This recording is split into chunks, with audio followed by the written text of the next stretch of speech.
जय हिंद दोस्तों, नमस्कार। चलिए आज आपको बताते हैं संविधान का एक नया जो है वर्ड, स्टेट, राज्य।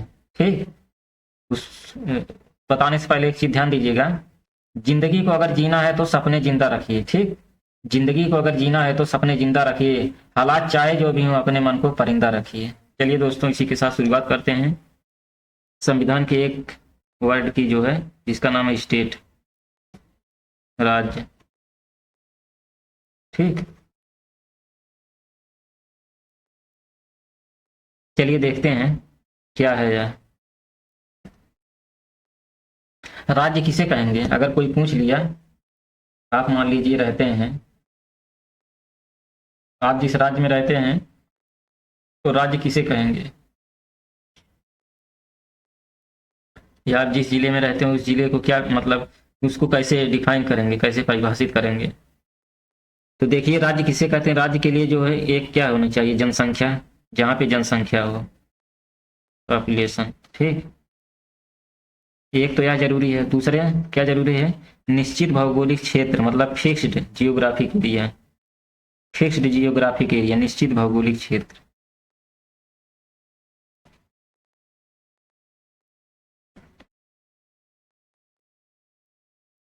ठीक, एक यह होना चाहिए। और तीसरा पॉइंट क्या है? संगठित सरकार होनी चाहिए, मतलब मजबूत सरकार। एक मजबूत सरकार होनी चाहिए। ठीक। और चौथा क्या है? संप्रभुता। संप्रभुता होनी चाहिए, मतलब राज्य अपनी सीमाओं के अंतर्गत कुछ भी करने के लिए स्वतंत्र हो। ये नहीं कि जो है राज्य ही अपने सीमा के भीतर जो है संप्रभु नहीं हो, कुछ भी करने के लिए जो है स्वतंत्र ना हो। तो ऐसा नहीं होना चाहिए ऐसी सरकार। तो वह एक संप्रभु राज्य नहीं कहलाएगा। तो एक संप्रभुता होनी चाहिए, मतलब राज्य अपनी सीमाओं के अंतर्गत कुछ भी करने के लिए स्वतंत्र हो। तो इस सब को जो है क्या कहेंगे? राज्य कहेंगे। कोई राज्य के बारे में पूछ लिया तो इतना आप बता देंगे तो उसको जो है अच्छे से समझ में आ जाएगा कि राज्य क्या होता है, राज्य किसे कहते हैं। ठीक। चलिए एक चीज ध्यान दीजिएगा, एक चीज मतलब बहुत जरूरी है, वो बताते हैं। राष्ट्र एवं राज्य में अंतर बता देते हैं। राष्ट्र किसे कहते हैं, राज्य किसे कहते हैं। ठीक। इसके ऊपर हमने एक वीडियो डिटेल से बनाया है, जो कि इकोनॉमिक्स पढ़ा रहे थे, उसमें बताए हैं। चलिए यहाँ भी बता देते हैं, लेकिन वहाँ बहुत डिटेल से बता दिए हैं, लेकिन यहाँ शॉर्टकट में बता दे रहे हैं। राष्ट्र, राष्ट्र एवं राज्य, मतलब अंतर क्या है राष्ट्र और राज्य में। अब देखिए, राष्ट्र, राष्ट्र का मतलब समझ रहे हैं। राष्ट्र जो है एक देश, या एक देश होता है, देश है जो, मतलब देश है जो लोगों को जो है एक मजबूती से जुड़ा हुआ समूह है। देश जो है लोगों का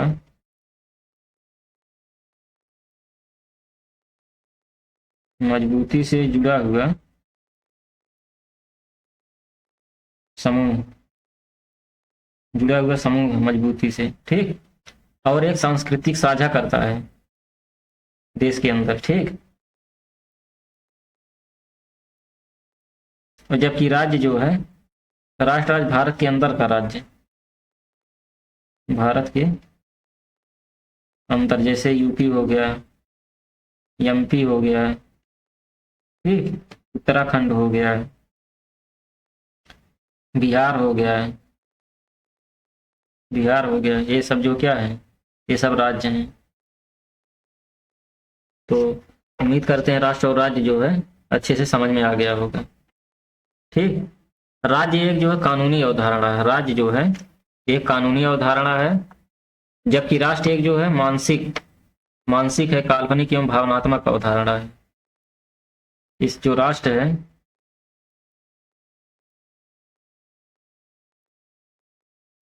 मानसिक अवधारणा है। ठीक। और काल्पनिक, भावनात्मक, भावनात्मक अवधारणा है। जबकि राज्य क्या है? राज्य जो है एक कानूनी अवधारणा है, कानूनी अवधारणा है राज्य। अब चलिए देखते हैं संविधान का एक मेन टॉपिक, ये भी है निर्णय। निर्णय जैसे आप कोई भी डिसीजन ले रहे हैं तो उसके लिए क्या क्या जरूरी है। ठीक, निर्णय, संविधान में निर्णय अगर लेना हो तो उसके लिए जो है क्या क्या जरूरी है, चलिए देखते हैं। निर्णय, निर्णय टॉपिक, डिसीजन, डिसीजन लेने के लिए जो है क्या जरूरी है संविधान में। पहली बात तो निर्णय जो 3 दृष्टिकोण से जो है लीजिए, 3 दृष्टिकोण से निर्णय लीजिए। पहला क्या है, पहला तो सुरक्षात्मक हो, निर्णय जो आप ले रहे हैं वह सुरक्षात्मक हो।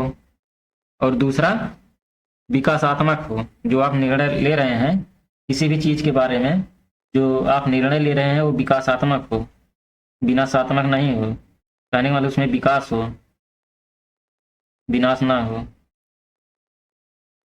कहने का मतलब विकासात्मक हो। और तीसरा जो मेन पॉइंट है, सबसे बड़ा, very very very very main point जो है वह न्यायपूर्ण हो। निर्णय जो आप ले रहे हैं वो निर्णय जो है न्यायपूर्ण हो। ठीक, न्यायपूर्ण निर्णय लीजिए। यह जो है निर्णय जो है 3 दृष्टिकोण से लिया जाता है, जो कि आपको हमने बता दिया। कोई भी आपसे पूछे कि आपको निर्णय लेना हो तो आप किन किन चीजों को दृष्टिकोण में रख के निर्णय लेंगे, तो आप यही बता दीजिएगा कि हम सुरक्षात्मक दृष्टिकोण को ध्यान में रख के निर्णय लेंगे और विकासात्मक दृष्टिकोण को ध्यान में रख के निर्णय लेंगे, और जो निर्णय लेंगे वह न्यायपूर्ण जो है निर्णय होना चाहिए, न्यायपूर्ण जो समझ के निर्णय लेंगे। ठीक, ये तो आपका जो है निर्णय हो गया। चलिए अब इसके बाद बताते हैं शासन। ठीक, शासन क्या है यह भी देख लीजिए। शासन, गवर्नमेंट,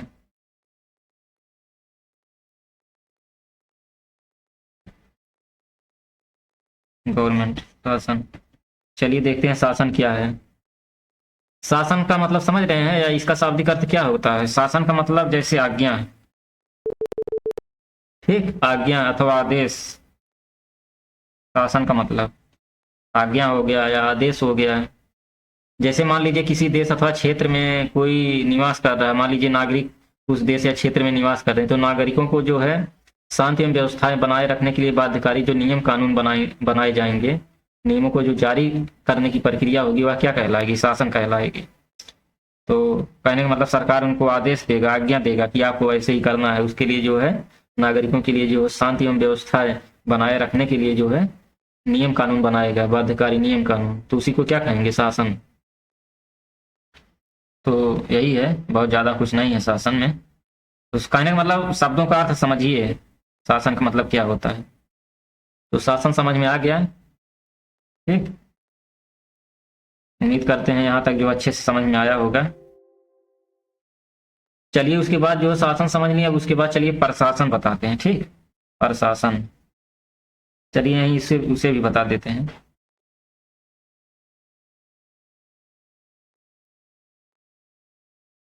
शासन प्रशासन दोनों देख लीजिए। शासन तो समझा दिया हमने, अब प्रशासन देखिए। प्रशासन क्या है, जैसे शासन शब्द में जो है परा उपसर्ग लगने से क्या बन जाएगा, प्रशासन। शासन है, शासन में जो है परा उपसर्ग लगा दीजिए, क्या बन गया, प्रशासन बन गया। ठीक, और परा का अर्थ क्या होता है, या जो परा लगा है, परा, इसका अर्थ समझ रहे हैं। इसका अर्थ होता है जो है आधुनिक तरीके से, या जो है इसका एक नाम और है विशिष्ट तरीके से, मतलब विशिष्ट, विशिष्ट रीति से शासन, या जो है आधुनिक तरीके से, मतलब सरल भाषा में अगर कह सकते हैं, कहिए तो आधुनिक, आधुनिक तरीके से, आधुनिक तरीके से शासन क्या कहलाएगी, प्रशासन कहलाएगी। अब इसकी परिभाषा अगर पूछा जाए तो आप क्या बताएंगे, मतलब समझ में आ गया होगा। जैसे शासन है, शासन यहाँ आपको हमने बता दिया है। ठीक, तो शासन में जो है परा उपसर्ग लगा है। ठीक, और इस परा का अर्थ जो है, परा का अर्थ होता है विशिष्ट रीति से शासन, या आधुनिक तरीके से शासन, परा शब्द का अर्थ है। तो इसका जो है, इसकी परिभाषा क्या हो जाएगी, प्रशासन का जो है परिभाषा ये हो जाएगा कि सरकार द्वारा जो निर्मित नीति है, कानून है, योजना है, उनको जो है सही से अच्छे ढंग से जो है क्रियान्वित करने की प्रक्रिया क्या कहलाएगी? प्रशासन कहलाएगी। मतलब सरकार जो नियम कानून, देखिए लिख दे रहे हैं, नीति बना रही है, नीति, योजना, ठीक, कानून, ये जो सरकार ये सब बना रही है, इसको जो क्रियान्वित करने की प्रक्रिया क्या कहलाएगी? अच्छे से, अच्छे ढंग से, आधुनिक तरीके से क्रियान्वित करने की प्रक्रिया प्रशासन कहलाएगी। ठीक, आशा करता हूं, उम्मीद करता हूं कि शासन और प्रशासन अच्छे से समझ में आ गया होगा। अगर देखिए कोई भी टॉपिक अगर नहीं समझ में आ रहा है, ये संविधान है, संविधान में जब तक जो है एक एक शब्द का अर्थ आप नहीं समझ पाएंगे तब तक जो है संविधान आपको बहुत कठिन लगेगा। क्यों? क्योंकि जब मतलब शब्दों के अर्थ कोई नहीं समझ पा रहे हैं तो आगे चल के पढ़ेंगे, ऐसे पढ़ते हुए चले जाएंगे, लेकिन उसका अर्थ आपको समझ में नहीं आएगा। तो आप जो है एक एक शब्द का अर्थ समझे रहेंगे तो जो संविधान पढ़ने में जो आसानी होगी, जो भी चीज पढ़ेंगे वो समझ में आएगा संविधान। चलिए दोस्तों, मिलते हैं नेक्स्ट वीडियो में, तब तक के लिए जय हिंद, नमस्कार।